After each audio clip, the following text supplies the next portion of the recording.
Hi friends, share বাজার রহস্য চ্যানেলে আপনাদের স্বাগত। আশা করি আপনারা ভালো আছেন এবং সুস্থ আছেন।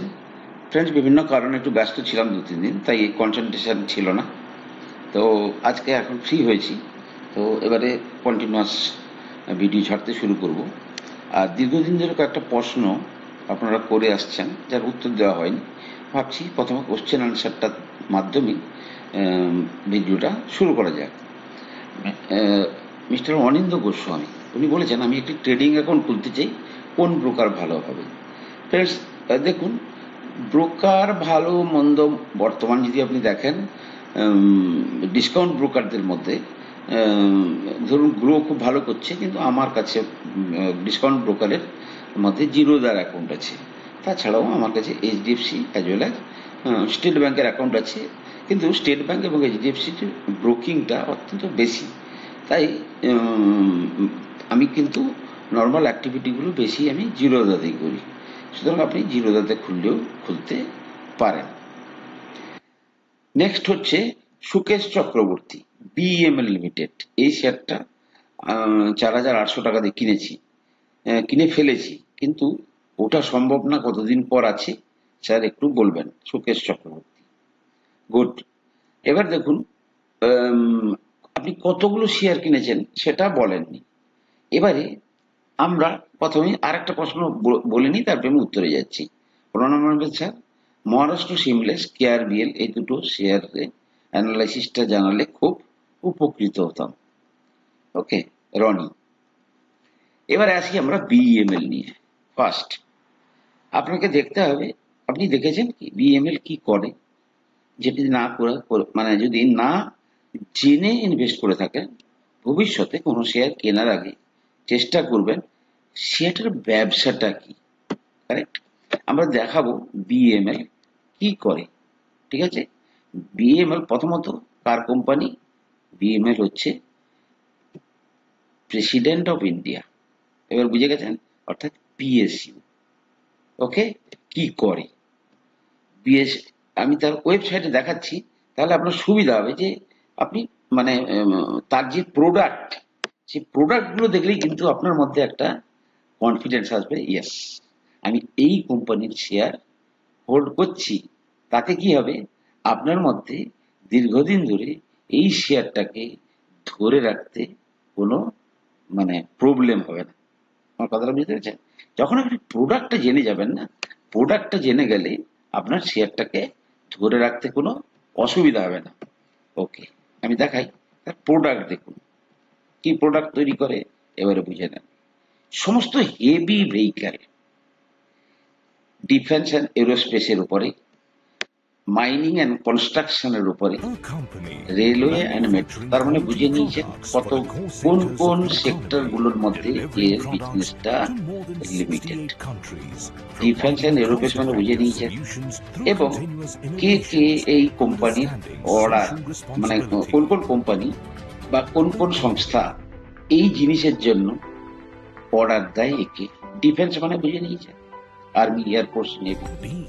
মাইনিং বুঝিয়ে নিয়েছেন, বিভিন্ন টাইপের মাইনিং, কোল মাইনিং থেকে শুরু করে খনিজ মাইনিং।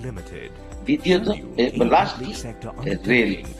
তাহলে আমি যখন প্রোডাক্টটা বুঝে যাচ্ছি, এই প্রোডাক্ট সারা জীবন ধরে লাগবে, এই প্রোডাক্ট হচ্ছে এভারগ্রিন বিজনেস করবে, মানে এর কোনো মানে বিকল্প নেই। নাম্বার ওয়ান, তাহলে আমি প্রোডাক্টটা বোঝাতে পারলাম। এবার দ্বিতীয় দেখুন, আমি তার একটু কিসে যাব, মানে শেয়ারটার পজিশনটা কি, কত কোটি টাকার কোম্পানি? 15,816 কোটি টাকার কোম্পানি, 55 পিতে ট্রেড করছে, বর্তমানে 3,798। ওকে, প্রফিট লস হিউজ। কত? ধরুন 4,054 কোটি টাকার ব্যবসা করে 282, প্রায় 11%-এর সে কি করছে না মার্জিনে বিজনেস করছে। ইনভেস্টার যদি বলি, এফআইআই, ডিআইআই, দেখুন ডিআইআই 20% শেয়ার ধরে রেখেছে। প্রেসিডেন্ট অফ ইন্ডিয়া 54, 20, 74, 6% তার কাছে আছে, 6% আছে এফআইআই এর কাছে। আর দেখবো আমি কি তার ব্যালেন্স শিটে, দেখুন 2626 কোটির রিজার্ভ আছে, 71 কোটি তার ইয়ে আছে, কি বলে, লোন। তাহলে এই দিক দিয়ে আমার কিন্তু আর তেমন কোনো সমস্যা নেই। ইয়েস, কোম্পানি কি করে জানলাম। এবারে প্রশ্ন হচ্ছে, আমি শেয়ারটাকে কিনবো, কিনে ফেলেছি, তো কিছু করার নেই। এবারে দেখি, এবার যদি আমরা দেখি যে শেয়ারটাকে আপনি উপর লেভেলে কিনে ফেলেছেন, অর্থাৎ আপনার এই যে লেভেলটাতে কেনা, এর থেকে যে সাইকোলজিটা বোঝা যাচ্ছে যে আপনি রিটেল নিবেশক বা সদ্য মার্কেটে এসছেন। আপনি কিনেছেন কোথায়? 4800 লেভেলে, ধরুন আপনি এইরকম জায়গাতে কিনেছেন। ওকে, কিন্তু একটা জিনিস কি দেখতে হবে, যে শেয়ারটা কিন্তু যদি দেখাই, আমি অত পিছন থেকে না গেলেও এইখান থেকে যদি দেখাই, 22 থেকে প্রায় 6 গুণ হয়ে গেছে। ক্লিয়ার? তাহলে আপনার কেনাটা 5 গুণের জায়গায় হয়েছে। Business is good. বিজনেসটা যে প্রোডাক্ট তৈরি করে তার ever ending requirement, heavy requirement, but আপনি হাইতে কিনেছেন। ইয়েস, এবার কটা কিনেছেন? এই সমস্ত শেয়ারে ধরুন আপনি যদি 4800তে একটা কিনেছেন, 3700তে আপনাকে মানে কত পার্সেন্ট নিচে হচ্ছে আপনার? প্রায় 30% নিচে। আপনার এখানে দুটো কেনা উচিত। দেন আপনার এভারেজ কোথায় চলে আসবে? 4100, 4000 কাছাকাছি চলে আসবে। এবারে এ কত দূর নিচে আসতে পারে? সম্ভাব্য এর যে নিচে আসার সম্ভাবনা, সেটা হচ্ছে সম্ভাবনা যেটা আমরা বলি, সেটা প্রায় ধরুন 3200, 3000 আসলেও আসতে পারে, আবার নাও আসতে পারে। কথা বুঝতে পেরেছেন? 3200, আর এটাকে যদি অন্যভাবে না নেন, তাহলে আমি যদি কনফিডেন্ট হই যে এই বিজনেসে আমার খুব ভালো লেগেছে, তাহলে আপনি কিন্তু এই সমস্ত জায়গাতেও আবার কেনা শুরু করতে পারেন। বাট ফিবোনাকি রিট্রেসমেন্ট অনুযায়ী অ্যাটলিস্ট 50% যদি রিট্রেসমেন্ট দিয়ে দেয়, মানে এই লেভেল থেকে আবার যদি আমি লেভেলটাকে অন্য জায়গায় নিয়ে যাই, এই জায়গাতে যদি নিয়ে চলে আসি বা এই জায়গাতে যদি নিয়ে চলে আসি, তাহলে কিন্তু অনেক উপর দিকে চলে যাচ্ছে। তো যাই হোক, আমি এইখান থেকে যদি দেখি, প্রায় 3500-300 এই সমস্ত লেভেলে কিন্তু শেয়ারটা এলেও আসতে পারে, বা আরো নিচে 2800 লেভেলেও আসতে পারে। তো আমাকে আস্তে আস্তে কিনে তার এভারেজটা করতে হবে। এবং মূল উদ্দেশ্যটা কি? আমার বিজনেসটা ভালো, আমি দীর্ঘমেয়াদীতে শেয়ারটাকে রাখতে চাই। এবারে আপনি কিন্তু এই নয় যে আপনি পরের মাসে গিয়ে তার রিকভারি হয়ে যাবে। আপনাকে ধরুন এইটা রিকভারি পেতে পেতে হতে পারে আগামী 2 বছরও লেগে যেতে পারে, আগামী 2 বছর লেগে যেতে পারে। কারণ কি? এইভাবেই হয়। সে আস্তে আস্তে আস্তে আস্তে করে এখানে একটা বেস তৈরি করবে, মানে যে লেভেলটা এর পরের বারে আর সে ভাঙবে না। বেস তৈরি করে সে আবার উপরে যেতে পারে, আবার 2 মাসের মধ্যেও চলে যেতে পারে। সো মানে এটা ম্যাটার অফ টাইম, মানে এখানে আপনাকে টাইম দিতে হবে। ক্লিয়ার? তাহলে বিএমএল শেয়ার আপনি উপরে কিনেছেন, এভারেজ করতে চাইলে আপনি করতে পারেন। কারণ এই শেয়ারটা, এই সেক্টরের বিজনেস এখন অত্যন্ত গুরুত্বপূর্ণ। ঠিক আছে? পড়ার প্রচুর পাবে। নেক্সট যেটা বলছেন, সেটা হচ্ছে কেআরবিএল। ফ্রেন্ডস, কেআরবিএল করে কি? বাসমতি, এই সমস্ত কমোডিটির ওপরে বিজনেসের কিছু কিছু ব্যাপার আছে। ফার্স্ট অফ অল, মার্জিন কম। দ্বিতীয়ত, গভর্নমেন্টের প্রচুর ডিসিশনের উপর এবার নির্ভর করে। ওকে, কারণ কি? যেমন ধরুন হঠাৎ চালের শর্টেজ ইন্ডিয়াতে, তারা কি করলো? বাসমতি রাইস এক্সপোর্ট করতে বন্ধ করে দিল। তার মানে কি হচ্ছে? আপনার চাল লোকাল লেভেলে তখন স্ট্যাক্ট হয়ে যাচ্ছে। লোয়ার মানে আমাদের ডোমেস্টিক ইনফ্লেশনকে কন্ট্রোল করার জন্য তারা গভর্নমেন্টে ডিসিশন নিচ্ছে, দিয়ে আবার হয়তো দেখা গেল যখন রেস্ট্রিকশন উঠছে তখন উপরে যাচ্ছে। কিন্তু আমি শেয়ারটার এটা দেখলাম, চার্টটা দেখলাম, 17 সাল থেকে কোনো রিটার্ন দেয়নি। 17 সাল থেকে কোনো রিটার্ন দেয়নি। তো এটা একটা চিন্তার ব্যাপার। 17 সাল থেকে রিটার্ন দেয়নি, কিন্তু মানে পিইটা এই সমস্ত শেয়ারের পিই কিন্তু অত্যন্ত কম থাকে। কারণ এই সমস্ত শেয়ারের প্রতি মানুষের ঝোঁকও কম থাকে। বুঝতে পেরেছেন? মানুষ বিজনেস দেখে ইনভেস্টমেন্ট করে। দেখুন, ও কোথায় ছিল? 612 কবে? 17 সালে। কিন্তু শেয়ারটা আজকে 6 বছর 7 বছর ধরে কাউকে কোনো রিটার্ন দেয়নি। এবারে আপনি কোন লেভেলে কিনেছেন আমি জানি না, কিন্তু যদি দেখা যায় যে যদি আপনি 5-6 বছর ধরে ধরে আছেন তাহলে আমার কিছু বলার নেই। আর যদি আপনি রিসেন্ট কিনেছেন ধরুন এই সমস্ত 411-15 লেভেলে, তাহলে ওয়েট করুন, এই লেভেল পেরিয়ে শেয়ার আবার এই লেভেলে যাওয়ার সম্ভাবনা অত্যন্ত মানে অত্যন্ত বেশি। কিন্তু এই সমস্ত শেয়ার লং টার্ম ইনভেস্টমেন্টের জন্য ভালো শেয়ার নয়। ওকে, লাস্ট শেয়ার যেটা আমরা চর্চা করব সেটা হচ্ছে মহারাষ্ট্র শিবলেস, যেটা আমার পোর্টফোলিওতে আছে। বর্তমান পি কত 10, শেয়ার প্রাইস কত 672।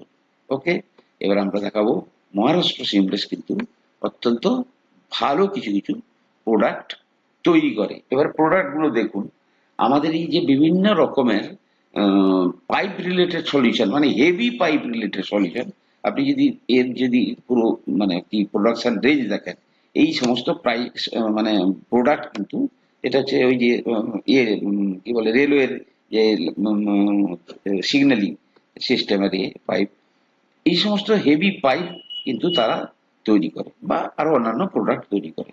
ঠিক আছে, ক্লিয়ার? এই সমস্ত জিনিস তারা তৈরি করে। এবার নেক্সট আমরা চলে যাব, দেখবো ফান্ডামেন্টালটা কি।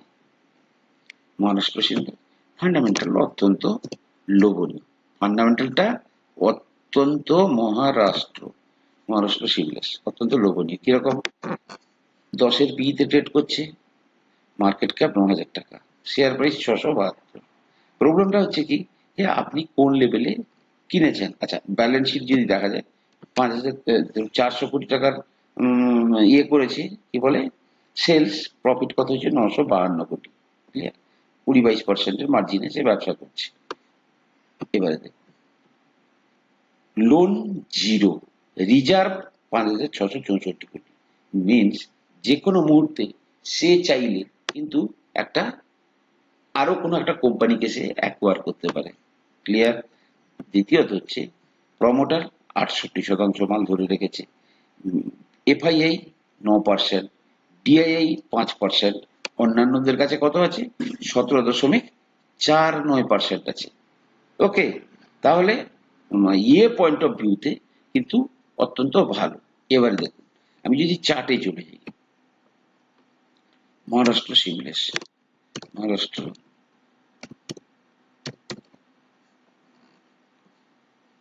মহারাষ্ট্র শিবলেস, দেখুন মেন ব্যাপার হচ্ছে যে যদি আপনি বিজনেস দেখে ধরে বসে থাকতে পারেন, দেখুন কোনো শেয়ার 1 বছরে ডবল হয়ে যাচ্ছে, কোনো শেয়ার 2 বছরে ডবল হচ্ছে, কোনো শেয়ার 3 বছরে ডবল হচ্ছে, এবং প্রত্যেকটা শেয়ার কেনার সময় দেয়, কিন্তু সেই টাইমে যদি আপনি কেনেন।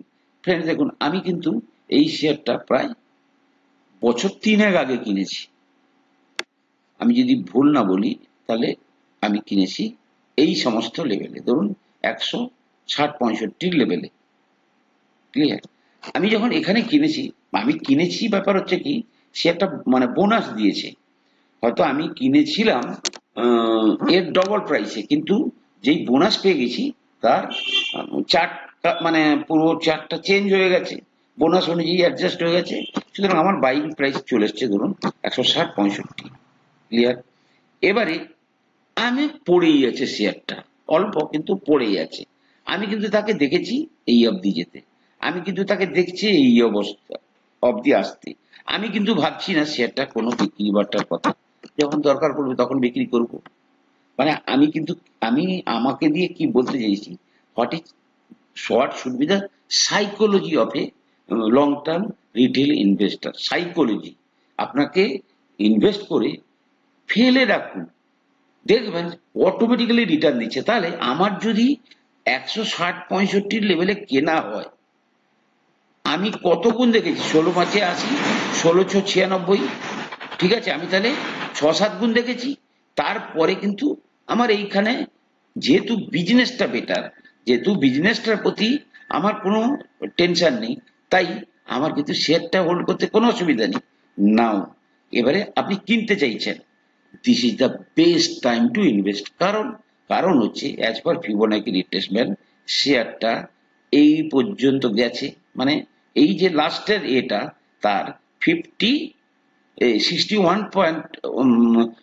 0.618% রিট্রেসমেন্টে এসে কিন্তু সে করছে। সো আমিও কিন্তু এই লেভেলে এভারেজ করব, কারণ কি অত প্রত্যেকটা শেয়ারকে তো রেগুলার ভিত্তিতে দেখা সম্ভব হয়নি। তো আমি এটা অ্যানালাইজ করতে গিয়ে আমি কিন্তু অ্যাড করব, আমার লেভেলটা একটু উপরে আসবে, বাট আমি আমার অনেক উপরে কিন্তু তার প্রফিট, মানে আমার 5-6 গুণ উপরে প্রফিট আছে। This is the best time এবং গুড ডিভিডেন্ড পেইং কোম্পানি, সেই হিসাবে কিন্তু আমি শেয়ারটাকে ইনভেস্ট করতে পারি। ফ্রেন্ডস, আমি কোনো সেবি রেজিস্টার্ড অ্যানালিস্ট নই, আমি জাস্ট রিটেল ইনভেস্টরের সাইকোলজি চেঞ্জ করার জন্য আমার এই প্রয়াস, বা আমি যতটুকু বুঝেছি ততটুকুই যদি রিটেল ইনভেস্টর বোঝে সে কিন্তু ভালো পয়সা রোজগার করতে পারবে। আমি বিশাল বড় কিছু অ্যানালিস্ট হিসেবে নিজেকে মনে করি না। ভালো থাকুন, সুস্থ থাকুন, আর বিকেলে দেখছি আর একটা ভালো ভিডিও করব। কথা হবে পরের এপিসোডে।